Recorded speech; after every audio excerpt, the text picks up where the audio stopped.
নন fictional pros থেকে আজকে আমরা দ্য লাইফ অফ কাউলি পড়ব।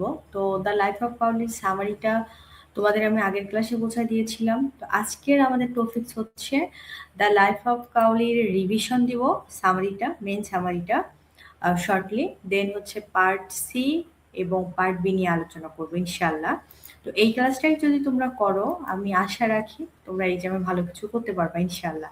দ্য লাইফ অফ কাউলি, এই টাইটেলটা নিয়ে যদি আমি একটু কথা বলি তাহলে আমাকে বলতে হবে কাউলি, মানে আমাদের এটা লেখেন হচ্ছে স্যামুয়েল জনসন। তো এই স্যামুয়েল জনসন কাউলি একজন আরেকজন আমাদের বিখ্যাত লেখক, এনার লাইফ সম্পর্কে কথা বলেছেন। নট অনলি লাইফ, এনার মনে করো হচ্ছে লাইফে যা যা করছেন ইনি, এনার লেখা, এনার রাজনীতি সবকিছু। এবং যেহেতু এটা ক্রিটিসিজম ছিল, তোমার হচ্ছে ভালো খারাপ, ওনার ব্যর্থতা, ওনার তারপর হচ্ছে ভালো কাজগুলো সবকিছুই আমরা স্যামুয়েল জনসনের মাধ্যমে দেখতে পারবো। আচ্ছা, আরেকটা বিষয় বলি, আমরা হচ্ছে স্যামুয়েল জনসন নিয়ে এখানে মোটামুটি ভালো রকম প্রশ্ন আসবে তোমাদের। তো লাইফ অফ কাউলি যদি ভালো করে তোমরা পড়তে চাও, শর্টলি একটু সামারিটা জেনে নিলা, থিমটা স্যাম্বলিজম, দেন হচ্ছে প্রশ্নগুলো অ্যানালিসিস করে একটু সলভ করলে হয়ে যাবে ইনশাল্লাহ। স্যামুয়েল জনসন উনি জন্মগ্রহণ করেন হচ্ছে 1790 সালে, আর উনি মারা যান 1784 সালে। একটু স্ক্রিনটা বাড়াই দিতে হবে, তাই না? একটু আরেকটু জুম করে নিচ্ছি। তো আগে একটু শর্টলি সামারিটা জানবো আমরা। স্যামুয়েল জনসন সম্পর্কে জানলাম। এখন তোমরা চাইলে নোটটা দেয়া আছে, একটু জেনে নিতে পারো। টাইটেলটা দেয়া আছে, জনরা দেখো লিটারারি বায়োগ্রাফি বা ক্রিটিক্যাল একটা এছে এটা। পাবলিশ ডেট হচ্ছে 1779, আর প্রোটাগনিস্ট আব্রাহাম কাউলে। তো কেন লিখেছেন, মেইন মেসেজ কি, আমরা তো অলরেডি আগের ক্লাসে বলেছি, তোমরা ইউটিউবে এটা পাবা। শর্টলি সামারিটা দেখো, দ্য লাইফ অফ কাউলি হলো স্যামুয়েল জনসনের একটি বিখ্যাত জীবন গ্রন্থি। আমি রিভিশনের জন্য এটা বলতেছি, হ্যাঁ, খুব দ্রুত কিন্তু। এটা হচ্ছে তোমার the lives of the most eminent English poets এর একটি অংশ। এখানে জনসন কবি আব্রাহাম কাউলির জীবন, সাহিত্যিক প্রতিভা, কবিতার বৈশিষ্ট্য এবং মেটাফিজিক্যাল পোয়েট্রির মূল্যায়ন করেছেন। আচ্ছা, তারপর আমরা দেখি স্যামুয়েল জনসন প্রথমে কাউলির জন্ম, শিক্ষা, সাহিত্যিক জীবনের কথা আলোচনা করেন। দেন আব্রাহাম কাউলি দেখো, উনি জন্মগ্রহণ করেন 1618 সালে এবং উনি উনি মারা যান 1667 সালে। বেশি দিন বাঁচে নাই বেচারা। ছোটবেলা থেকেই সাহিত্য এবং কবিতার প্রতি গভীর আগ্রহ ছিল। অল্প বয়সেই তার কবিতার আহ, প্রতিভা পাওয়া যায়। তিনি ল্যাটিন এবং গ্রিক লিটারেচারে অত্যন্ত দক্ষ ছিল। কাউলিয়ের সাহিত্য জীবনে মেটাফিজিক্যাল পয়েন্টদের প্রভাব ছিল।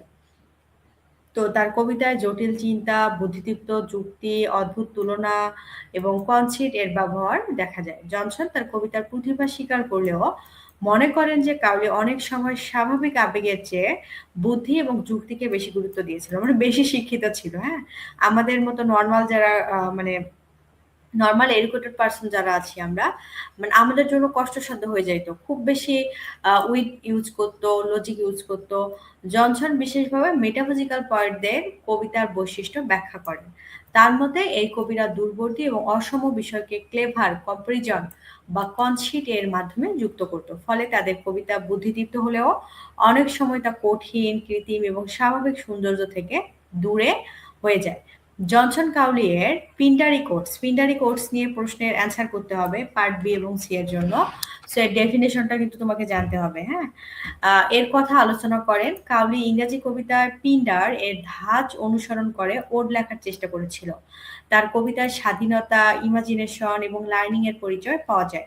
তবে জনসন মনে করেন কাউলির রচনাগুলো সবসময় যথেষ্ট সংগঠিত বা স্বাভাবিক নয়। কাউলি রাজনৈতিক এবং সামাজিক জীবনেও সক্রিয় ছিলেন। ইংলিশ সিভিল ওয়ারের সময় তিনি রয়্যালিস্ট পক্ষকে সমর্থন করেন। রাজনৈতিক পরিবর্তনের কারণে তাকে কিছু সময় ইংল্যান্ডের বাইরে থাকতে হয়। পরে তিনি ইংল্যান্ডে ফিরে আসেন এবং সাহিত্য চর্চায় মন দেন। শেষে আমরা দেখব, শেষ পর্যন্ত জনসন কাউলিয়ের প্রতিভাকে সম্মান করলেও তার কবিতার সীমাবদ্ধতাও তুলে ধরেন। It is a most important part. উনি শুধুমাত্র তাকে তার প্রশংসাই করেন নাই, তার যে সীমাবদ্ধতাগুলো ছিল এগুলোও তুলে ধরেন। তার মতে কাউলি ছিল শিক্ষিত, বুদ্ধিমান এবং প্রতিভাবান কবি, কিন্তু তার কবিতায় অতিরিক্ত ইন্টেলেকচুয়ালিজম এবং আর্টিফিশিয়াল কনসেপ্টস এর কারণে সবসময় স্বাভাবিক পয়েটিক বিউটি পাওয়া যায় না।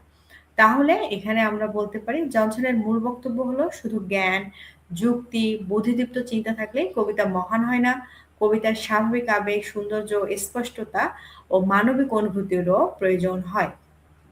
আচ্ছা, তারপর দেখি দ্য লাইফ অফ কাউলিতে স্যামুয়েল জনসন কাউলির জীবনী, সাহিত্যিক প্রতিভার আলোচনা করার পাশাপাশি মেটাফিজিক্যাল পোয়েট্রি এর বৈশিষ্ট্য এবং দুর্বলতা বিশ্লেষণ করেছেন। So he appreciates Cowley's learning and wit but criticise করে কি the excessive use of concept, তারপর intellectualism and unnatural comparisons in his poetry. কিনোটগুলো আমি আগের ক্লাসে আলোচনা করেছি, তারপরেও যদি তোমাদের রিভাইজের প্রয়োজন হয় তো আমি এটা এটা প্রশ্ন ওয়াইজ এসে বোঝাই দেবো ইনশাল্লাহ। এখন পার্ট সি এর প্রশ্নগুলো দেখো, এইগুলো আমরা আজকে একটু সলভ করব। খেয়াল করো প্রথম প্রশ্নটা, এগুলা কিন্তু প্রিভিয়াস কোশ্চেন, হ্যাঁ মাথায় রাখবা প্রিভিয়াস কোশ্চেন। সো এগুলো সলভ করলে তুমি তুমি ইনশাল্লাহ এখান থেকেই লিখতে পারবা। ক্রিটিক্যালি প্রথম কবিতা দেখো, ক্রিটিক্যালি অ্যানালাইসিস করো জনসনের আর্ট অফ রাইটিং আর বায়োগ্রাফি। অর্থাৎ প্রশ্নটিতে কি চেয়েছে, এখানে কাউলিয়ের জীবন কাহিনী লিখতে বলছেন না। প্রশ্নটি চেয়েছে যে জনসন কিভাবে বায়োগ্রাফি লিখেছে এবং তার বায়োগ্রাফি রাইটিং এর বৈশিষ্ট্য কি কি, এই জিনিসটা তোমাকে বিশ্লেষণ করতে হবে। অর্থাৎ তুমি কি কি লিখবা, তিনি শুধু ফ্যাক্ট দেননি, মানে এই জিনিসগুলোকে ফোকাস করবা। লাইফ, ক্যারেক্টার এবং ওয়ার্ক আলোচনা করেছেন, বায়োগ্রাফি এর সঙ্গে লিটারারি ক্রিটিসিজম যুক্ত করেছেন, তারপরে হচ্ছে হিস্টোরিক্যাল ব্যাকগ্রাউন্ড দিয়েছেন, তারপরে হচ্ছে just a minute an anecdote and personal observation ব্যবহার করেছেন, পয়েটের গুণ দোষ দুটোই দেখিয়েছেন, তার স্টাইলে অ্যানালিটিক্যাল এবং ক্রিটিক্যাল এবং লাইভলি, তবে কিছু জাজমেন্ট সাবজেক্টিভ। এখন শোনো, এটা মোটামুটি তুমি কিভাবে লিখতে পারবা, যদি সামারিটা ভালো জানো এবং আমি যেটা এখন তোমাকে বোঝাই দিব এটা যদি বুঝতে পারো তাহলেই লিখতে পারবা। দেখো, স্যামুয়েল জনসন ইংরেজি সাহিত্যের অন্যতম শ্রেষ্ঠ জীবনীকার, মানে বায়োগ্রাফি উনি মানে বেস্ট বায়োগ্রাফি। উনি শুধুমাত্র আহ, এই স্যামুয়েল জনসন শুধুমাত্র হচ্ছে আমাদের কাউরির জীবন লেখেন নাই, অনেকেরই জীবন লিখেছেন, অনেক বিখ্যাত ব্যক্তির জীবনী লিখেছেন এবং এগুলো খুব পপুলার। আচ্ছা, লেখার এই দেখো দ্য লাইফ অফ কাউলি গ্রন্থে বায়োগ্রাফি লেখার নিজস্ব কৌশল স্পষ্টভাবে দেখা যায়। তিনি শুধু কাউলিয়ার জীবনের তারিখ এবং ঘটনা লেখেননি, বরং কাউলিয়ার জীবন, চরিত্র, সাহিত্যকর্ম, ঐতিহাসিক পটভূমি একসঙ্গে তুলে ধরেছেন। এখানে দেখো জনসন অ্যান অ্যাকডট মানে হচ্ছে তোমার কাহিনী, হ্যাঁ গল্প। জনসন অ্যানেকডট করেছেন মানে কাহিনী বলেছেন, ব্যক্তিগত পর্যবেক্ষণ করেছেন, সমালোচনামূলক বক্তব্য ব্যবহার করে বায়োগ্রাফিকে আরো আকর্ষণীয় করে তুলেছেন। তিনি কবির জীবন এবং তার সাহিত্যিক কৃতিত্বের মধ্যে সম্পর্ক দেখিয়েছেন। একই সঙ্গে কাউলি এর কবিতার ভালো এবং খারাপ দিক বিচার করেছেন। একটা বিষয় খেয়াল করো এখানে, সেটা হইলো যে আমাকে একটা বিষয় তোমাদেরকে বলি, আমি তো এখানে তোমাদের হচ্ছে আইডিয়াটা ক্লিয়ার করার জন্য বলতেছি। সো যখন তুমি দেখবা যে জনসন আসলে অ্যানেকডট, তারপর ব্যক্তিগত পর্যবেক্ষণ, সমালোচনামূলক বক্তব্য ব্যবহার করে বায়োগ্রাফিকে আকর্ষণীয় করেছেন। তো কি কি উনি ব্যবহার করেছেন আসলে, তিনি কবির সাহিত্য কৃতিত্বের মধ্যে সম্পর্ক দেখিয়েছেন। যেমন আমরা দেখতে পাই যে স্যামুয়েল জনসন তোমার হচ্ছে কাউলির লাইফের যে খারাপ সময়টা গেছে এই জিনিসটাও কিন্তু তুলে ধরছেন। যেমন উনি একটা রাজনৈতিক দলকে সামর্থ্য মানে করেছিল, পক্ষে ছিল, যখন ওই রাজনৈতিক দল আর ছিল না, অপর পক্ষের পলিটিশিয়ান পাওয়ার এসেছিল, তখন কিন্তু তাকে ওই স্থান ওই শহর ত্যাগ করে গ্রামে কষ্টের একটা জীবন পার করতে হয়েছে, এই জিনিসটাও ফুটায় তুলছে। তারপর উনি পিন্ডারিক যে বিষয়টা আছে, পিন্ডার হচ্ছে তোমার একজন কবি, ওনার একটা সিস্টেম ছিল, ওইটাকে উনি ইউজ করতে চাইছিল। তো এটার মধ্যে ওনার কি কি কমতি ছিল, কেন এটা পপুলার হয়নি, এই বিষয়টা আমরা জানতে পারি। তারপরে হচ্ছে তারপর হচ্ছে গুরুত্বপূর্ণ বৈশিষ্ট্য হলো বায়োগ্রাফি এবং লিটারারি ক্রিটিসিজমের সমন্বয়। কাউলি, খেয়াল করো, তাহলে আমরা আমরা পিন্ডারিকের যে বিষয়টা এটা নিয়ে কথা বললাম, তারপর মেটাফিজিক্যাল পয়েন্টের বিষয়েও উনি কিন্তু কিছু কথা বলেছেন।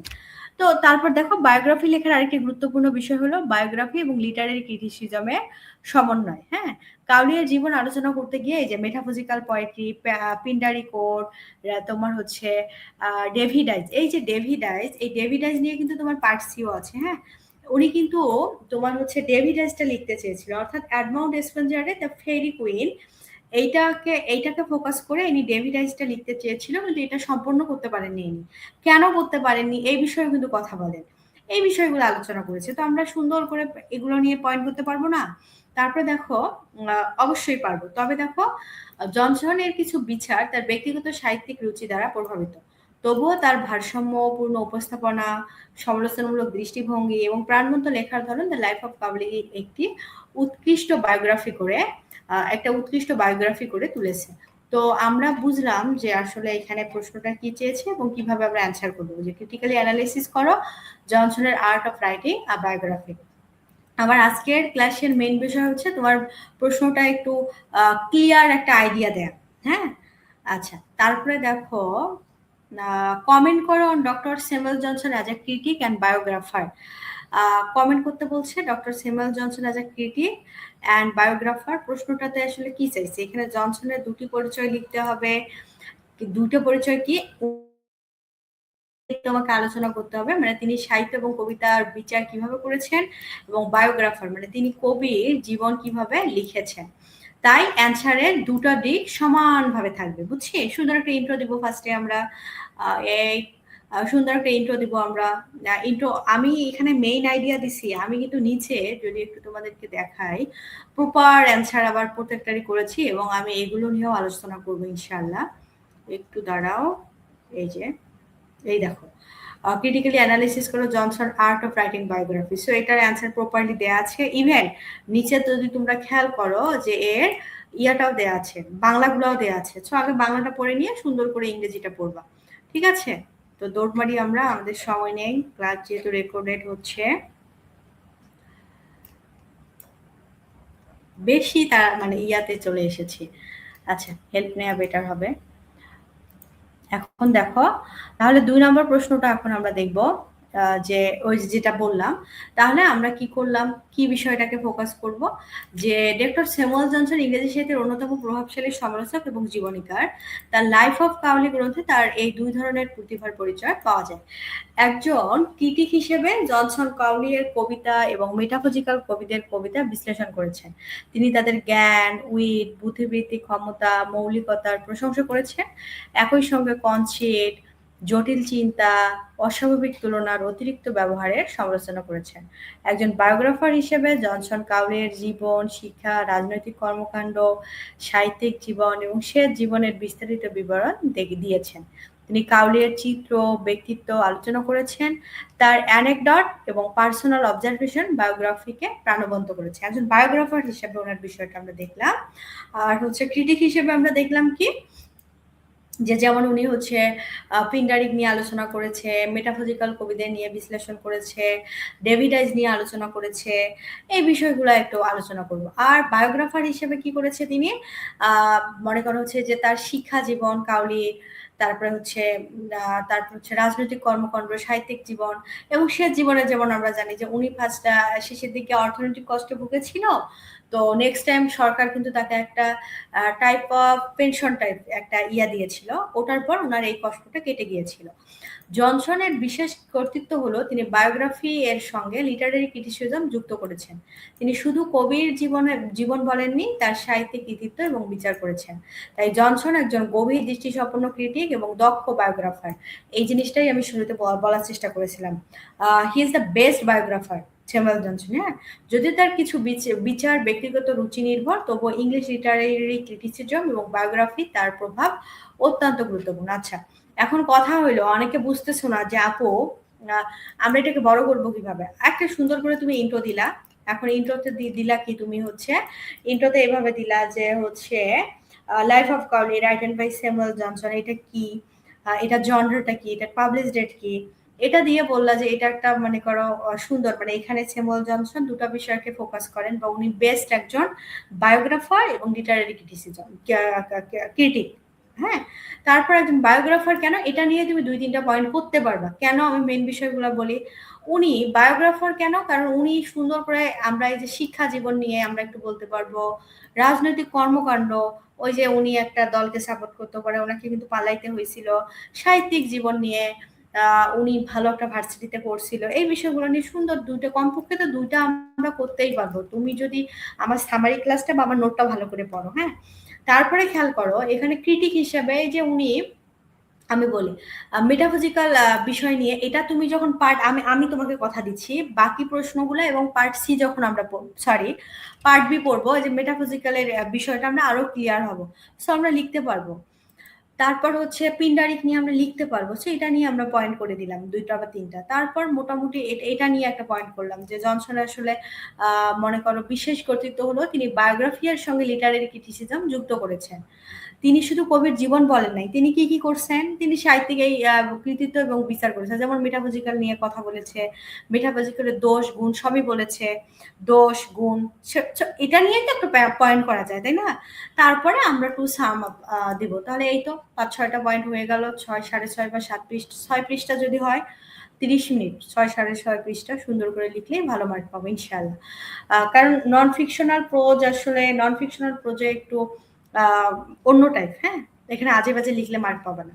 কমেন্ট করো on Johnson's view of metaphysical poetry in his life, the life of Cowley. এই যে এখন আমরা এই মেটাফিজিক্যাল পোয়েট্রি নিয়ে কিন্তু জানতে পাবো, তাহলে যখন আমরা এইটা প্রশ্ন পড়বো এটা কিন্তু লিখতে আমাদের আরো সুবিধা হবে, তাই না? অথবা প্রশ্নটা এভাবে আসতে পারে, ক্রিটিক্যালি এক্সামিন করো Doctor Johnson account of metaphysical poetry in the life of Cowley. তাহলে প্রশ্নে কি চেয়েছে, এখানে কাউলির পুরো বায়োগ্রাফি লিখবো না, শুধু জনসনের মেটাফিজিক্যাল পোয়েট্রি সম্পর্কে বলেছেন সেটা লিখবো। এখানে 2টা বিষয় লিখবো। 2টা বিষয় কি জানো, এখানে উনি হচ্ছে মেটাফিজিক্যাল নিয়ে, মেটাফিজিক্যালের গুণ নিয়ে যে কথা বলছে, আর মেটাফিজিক্যাল নিয়ে দোষ নিয়ে যে কথা বলছে, যে দোষ, এই 2টা বিষয়, খোদা ভুল করে ফেললাম না, দোষ নিয়ে, হ্যাঁ দোষ নিয়ে যে কথা বলছে, সো এই 2টা ফোকাস করে আমরা অ্যান্সারটা করব। যেমন উনি কি কি প্রশংসা করছে মেটাফিজিক্যালে সে বিষয়ে আমরা বলবো, ক্রিটিক করছে কি কি এই বিষয়ে আমরা কথা বলবো, যে excessive wit, conceit, force comparisons, মানে জোর করে তুলনা করছে কোনো বিষয়ের উপর, কমপ্লেক্স আইডিয়া, আর্টিফিশিয়াল এক্সপ্রেশন, এই বিষয়গুলো, হ্যাঁ। তাহলে দ্য লাইফ অফ কাউলিতে স্যামুয়েল জনসন মেটাফিজিক্যাল পোয়েট্রি সম্পর্কে একটি বিখ্যাত সমালোচনামূলক আলোচনা করেছেন। তিনি মেটাফিজিক্যাল কবিদের জ্ঞান, উইট, বুদ্ধিমত্তা, মৌলিকতার প্রশংসা করেছেন। তারা ছিলেন অত্যন্ত শিক্ষিত কবি, যার দর্শন, ধর্ম, বিজ্ঞান, দৈনন্দিন জীবনের বিভিন্ন বিষয় একসঙ্গে কবিতা নিয়ে এসেছেন। এবং আমরা মেটাফিজিক্যাল কবিদের যদি নাম বলি, এই জন ডান কিন্তু ভালো ধরনের মেটাফিজিক্যাল কবি। আচ্ছা, সেকেন্ড ইয়ারে কিন্তু মেটাফিজিক্যাল বিষয় নিয়ে ভালো করে পড়ছো, তাই না? আচ্ছা, তারপরে দেখো দ্য জনসনে, তবে জনসন মূলত তাদের অতিরিক্ত ইন্টেলেকচুয়ালিজম এর সমালোচনা করেছে।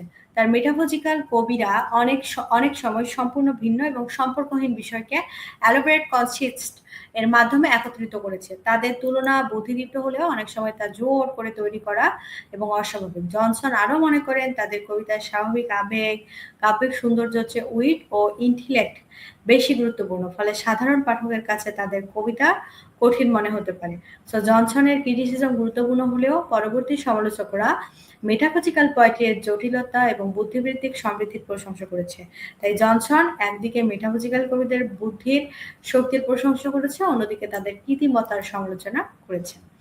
এখন দেখো 4 নম্বর প্রশ্ন, কনসিডার করতে বলেছে Johnson the life of Cowley as a literary criticism. অর্থাৎ এখানে প্রশ্ন করেছে দ্য লাইফ অফ কাউলি শুধু বায়োগ্রাফি নয়, লিটারারি ক্রিটিসিজম হিসাবেও কেন গুরুত্বপূর্ণ। তাই তাই তোমাকে কি কি লিখতে হবে, কাউলি এর পোয়েট্রি এর বিচার করতে হবে, বিচারের বিষয়টা লিখতে হবে, মেটাফিজিক্যাল পোয়েট্রি এর আলোচনা করতে হবে, কনসিটের আলোচনা করতে হবে, পিন্ডারি কোড নিয়ে কথা বলতে হবে, ডেভিডাইজ নিয়ে কথা বলতে হবে, পোয়েট্রি এবং মেরিট এবং ডিফেক্ট নিয়ে কথা বলতে হবে, জনসনের ক্রিটিক্যাল জাজমেন্ট নিয়ে কথা বলতে হবে। সো দ্য লাইফ অফ কাউলি শুধু একটু বায়োগ্রাফি নয়, এটি একটি গুরুত্বপূর্ণ লিটারারি ক্রিটিসিজম। জনসন কাউলির জীবনকে কেন্দ্র করে তার কবিতা এবং তিনি যে লিটারারি স্কুলের অন্তর্ভুক্ত ছিলেন সেটিও বিশ্লেষণ করেছেন।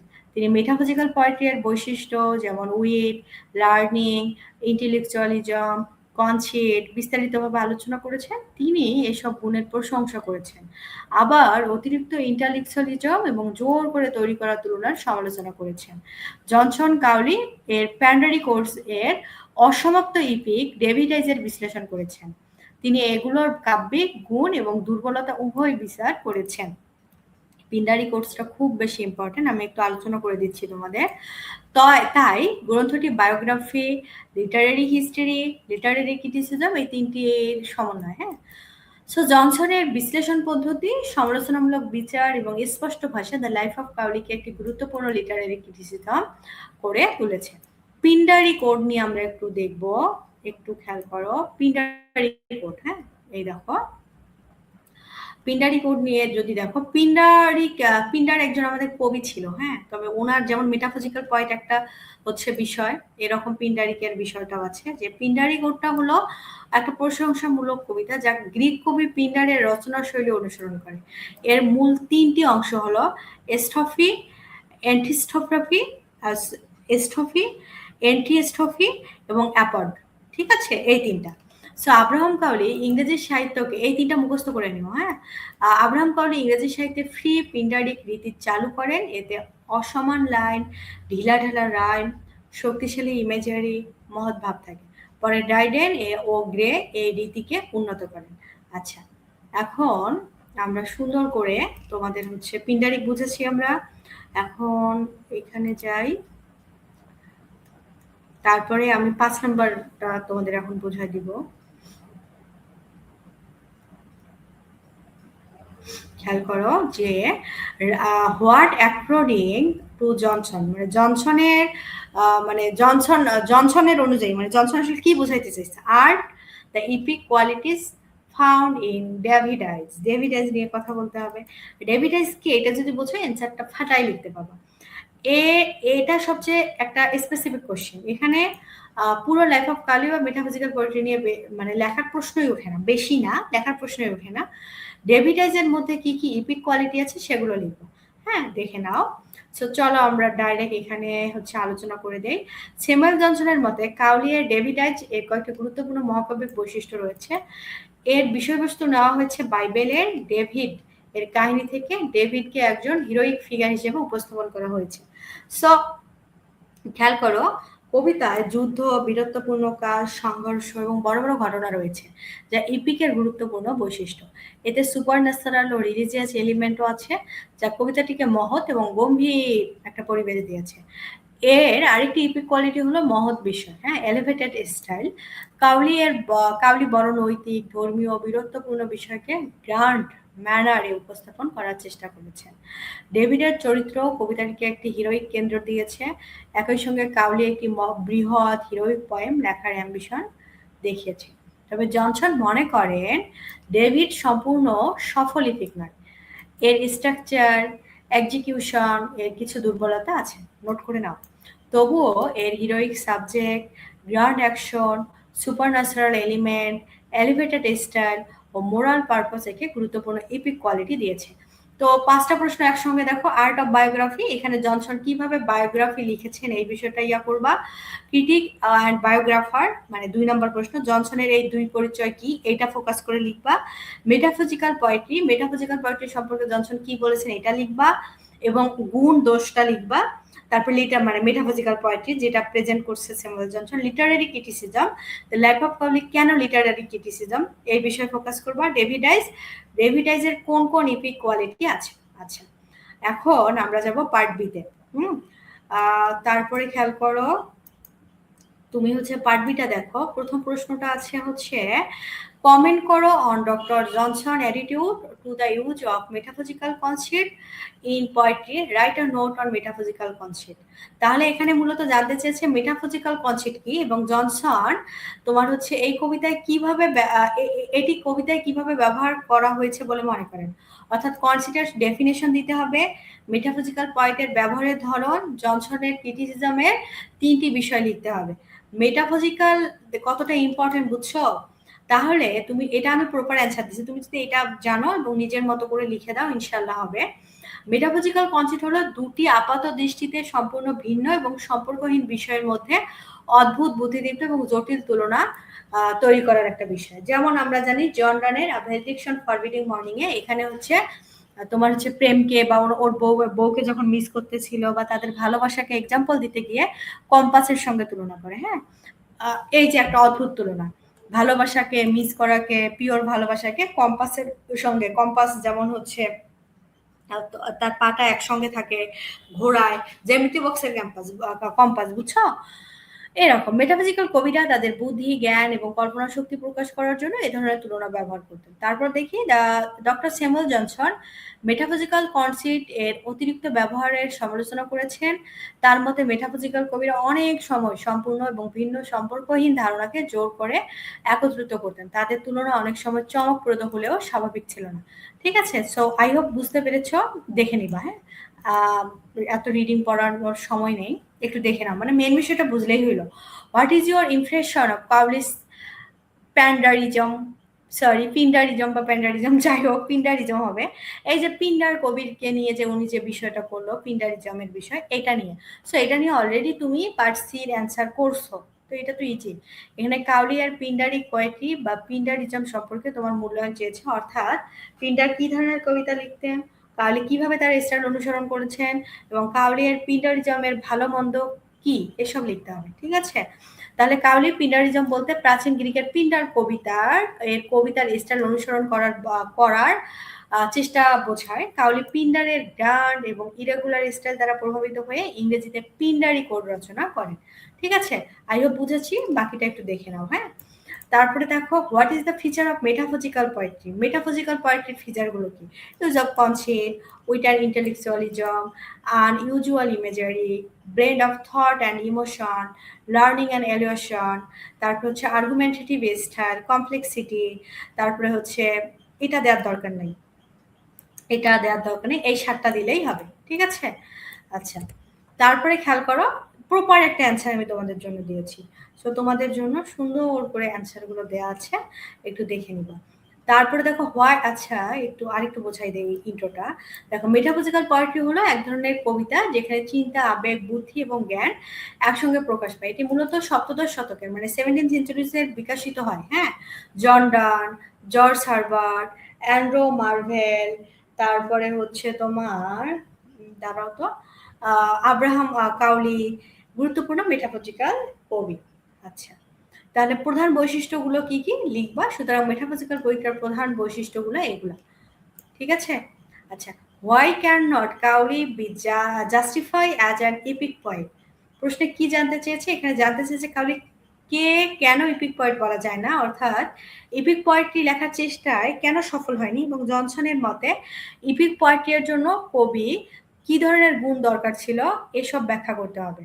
তাহলে আমরা যদি দেখি এখানে সরাসরি কাউলিকে সম্পূর্ণভাবে একজন এপিক পোয়েট বলা যায় না, কারণ তিনি একজন মহৎ এবং সফল এপিক পয়েম রচনা করতে পারেননি। জনসন কাউলি এর জ্ঞান, কল্পনা শক্তি, পোয়েটিক অ্যাবিলিটি স্বীকার করেছেন, কিন্তু তাকে এপিক পোয়েট্রি এর জন্য সম্পূর্ণ উপযুক্ত মনে করেননি।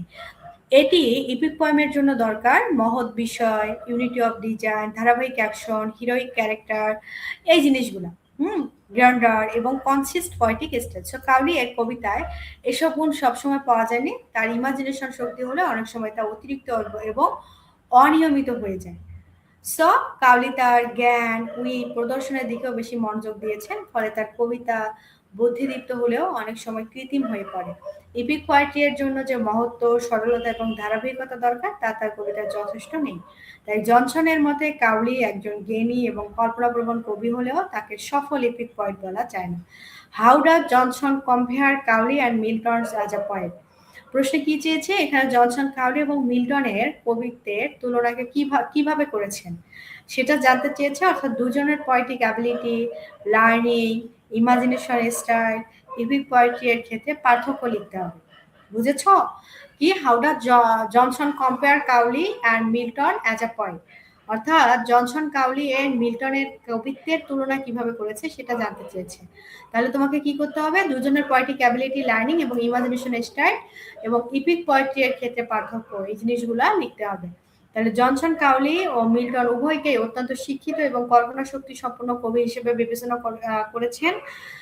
তারপর দেখো, তবে তিনি বিভিন্ন গুরুত্বপূর্ণ দিক থেকে মিল্টনকে কাউলি এর চেয়ে শ্রেষ্ঠ মনে করেন। কাউলি ও মিল্টন এটা কিন্তু একটু ভিতর থেকে ডিপ প্রশ্ন, একটু মাথায় রাখো।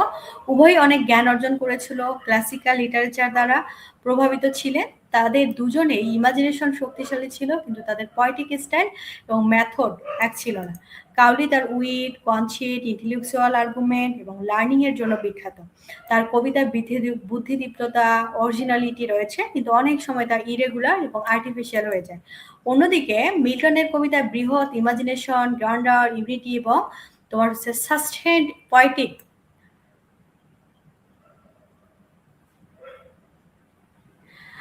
পাওয়ার রয়েছে। তবে এস্টাড উন্নত এবং মহামান্বিত এবং তার কবিতায় স্বাভাবিক মত দেখা যায়। সো এগুলো করে অ্যান্সারটা করো। বিশেষ করে ইপিক পয়েট হিসেবে মিল্টন কাউলিয়ার চেয়ে অনেক বেশি সফল। মিল্টনের প্যারাডাইস লস্টে রয়েছে মহৎ বিষয়। শোনো, কাউলি মিল্টনের তোমার হচ্ছে মিল্টনের প্যারাডাইস লস্ট রয়েছে মহৎ বিষয়, সুসংগত স্ট্রাকচার, মানে এনাকে মানতো। কাউলি আসলে মিল্টনকেও মানে জাস্ট মানে যেহেতু মিল্টন অনেক বড় ধরনের মানুষ ছিল, হ্যাঁ, সো মিল্টন আরো বেশি পপুলার ছিল এবং ভালো লেখক ছিল। স্ট্রাকচার, হিরোইক অ্যাকশন এবং ধারাবাহিক গ্র্যান্ডার এই বিষয়টা ছিল। কাউলিয়ার জ্ঞান প্রতিভা থাকা সত্ত্বেও তিনি এই ধরনের এপিক এক্সিলেন্স অর্জন করতে পারেননি। তাই জনসন কাউলিকে একজন জ্ঞানী, বুদ্ধিদীপ্ত কবি হিসেবে সম্মান করলেও মিল্টনকে তার যে শ্রেষ্ঠ কবি হিসেবে বিবেচনা করেছেন। তো আমরা যে বিষয়গুলো পড়লাম, আমি মনে করি তোমরা যদি এগুলো মানে এই প্রশ্নগুলো সলভ করে যেতে পারো এবং সামারিটা জানতে পারো, ইনশাআল্লাহ আটকাবে না।